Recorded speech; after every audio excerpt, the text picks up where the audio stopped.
This call is being recorded.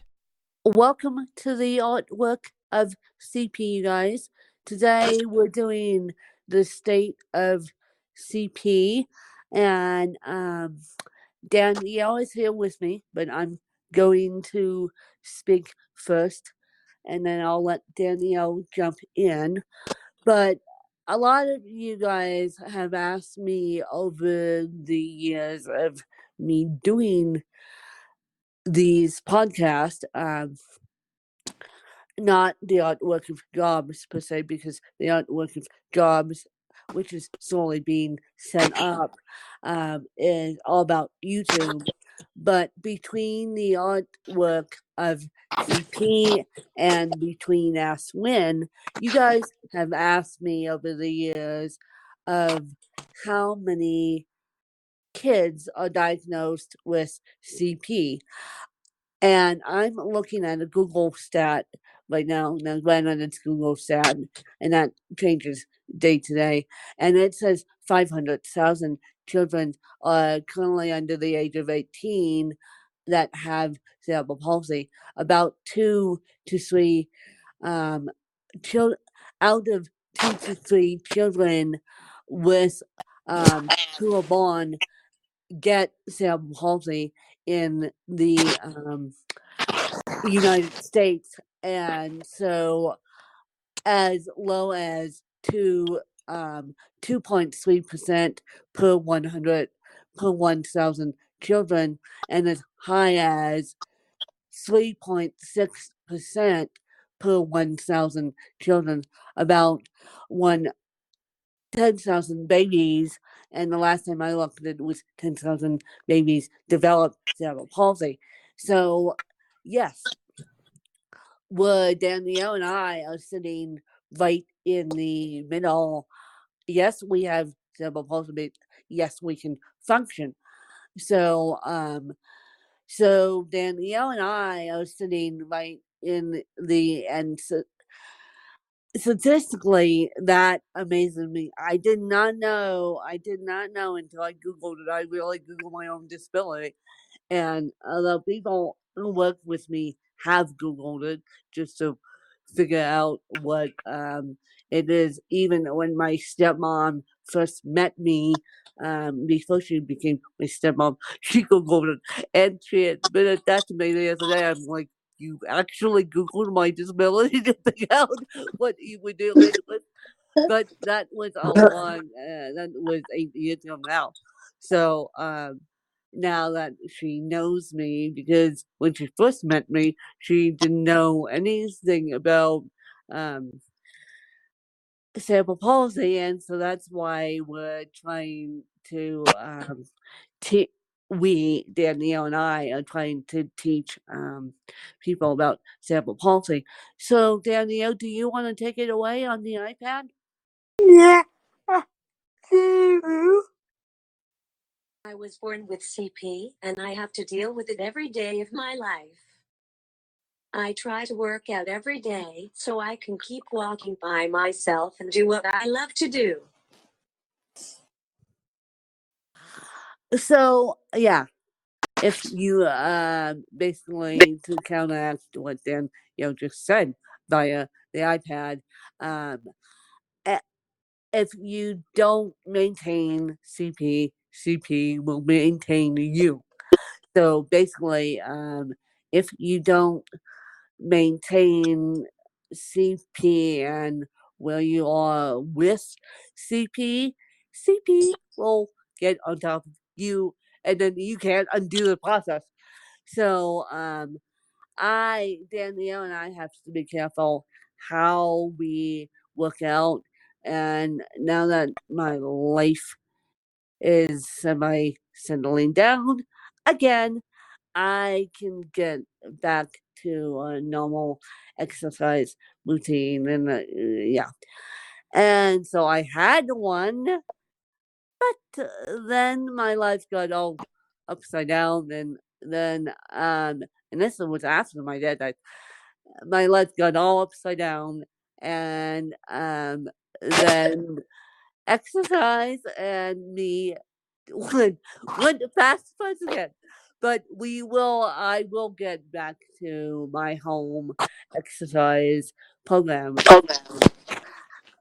as of next week because my life is coming together in a way that I want it to come together. And the other thing I was going to say about that is you heard on Ask When, and I need to look up who who said it. I did an interview this week, and I'll look it up on my phone. Hang on, you guys. Um, I did an interview this week with a woman whose son um, has CP, and it's on the Ask When side, and so it's on the Ask When side, and so um, and you guys may not hear it on and her name was Emily Davis, and her turns out she didn't even tell me. She told me when we hit record, oh, by the way, my son has CP, and this is how we deal with it. This is I wanted to interview Emily Davis about her books and talk about her books, not talk about CP. But anyway, it ended up being a book conversation slash a CP conversation. And so Emily Davis was the last one I interviewed about CP. And so go listen to that one to find out how CP affects one side of your body, not two. And because I have ataxia spastic, which is the most ataxia spastic cerebral palsy, CP for short, which is most common CP out there. Yes, I'm lucky one that gets CP, but I'm also lucky that I have the support I do to support CP and all that good stuff. And I didn't want to make this a tissue box episode. But if you don't have the support you do from people power, like I like it to put it, people power, and then you'll be a mess. So, so even with good medical care, you're still gonna be a mess if you don't have advocates advocating for you. And I've learned that the hard way. I mean, I've even though I am independent and I speak my mind, I Danielle and I have learned that the hard way that if you don't have advocates for CP in your corner, you're up to the quick without a battle. I don't care how much exercise you do to advocate for your health of CP. If you don't have these advocates that will stand up and say, look, this is not cool, and I have learned who my advocates are and who my advocates are not. And I'm pretty lucky that I have good advocacy in my life to say, look, this is not cool. This is how we should do it. Now that I think about it, I should have used the power of advocacy when I was mentally and physically and emotionally abused, mentally and emotionally abused, and by my own family.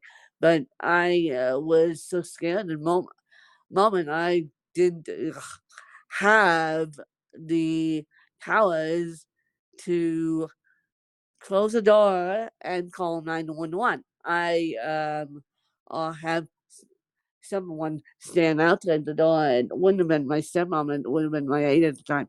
And so, because my stepmom was all the way upstairs and my stepsister was too. And so I need to. That's one of my downfalls. I need to learn how to use my advocates more than I actually do, because people think, "Oh, women can do this. Women can do this. Women can do this," and I'm like, "No, I need help. I need help." And it's like, no, I need to learn. I need to practice what I preach. I say to you guys all the time, it's okay to ask for help. I need to learn in 2020. It's okay to ask for help. It's okay to say, help. I need help. And I need to practice what I preach. And so I need to do that. And I think, Danielle, you do a very good job of saying I need help. And even though Danielle will get to the point where she'll go, I can learn this on my own. And she doesn't, Danielle, do you ask for help when you need it? Or do you try and, are you like me? Do you try and attempt things on your own and then ask for help? Yeah. Okay, so you're like me. So you're like me in a sense, because I try and attempt things on my own and then ask for help. I was telling my stepmom the other day, let me attempt this thing on my own and then I'll ask for help.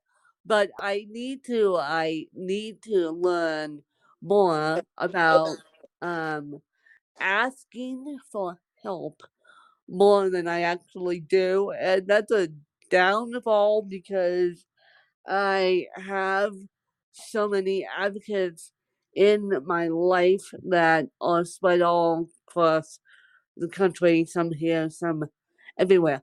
So, and I have more advocates out in California than I know what to do with.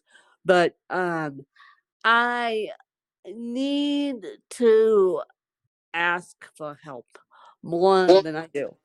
So what I'm going to do is, now that I've put that out to the universe, I am going. That's going to be one of my 2020 CP goals: is to not be on this struggle bus and ask for help, because asking for help, the closest answer is no, I won't help you. And it doesn't hurt to ask people. So people get. So I'm going to be one of those who is going to ask for help, because, by the way, you guys, I started school.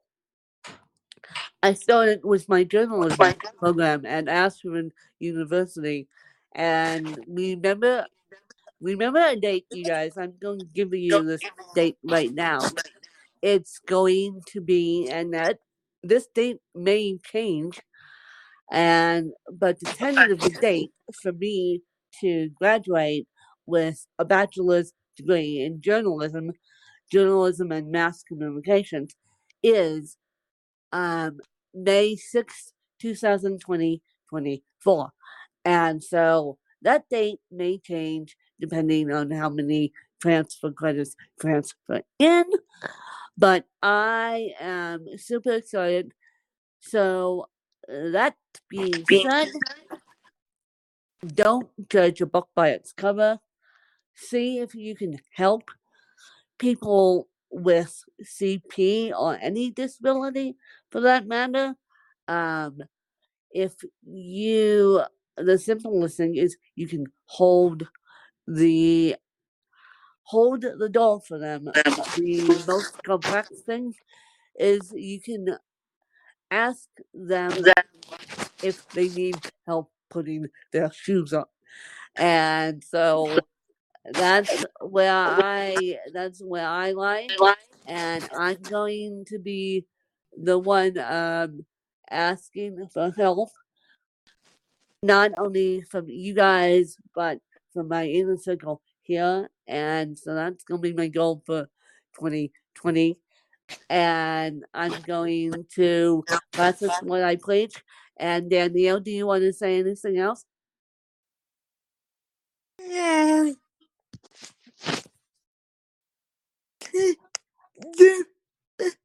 Well, yeah.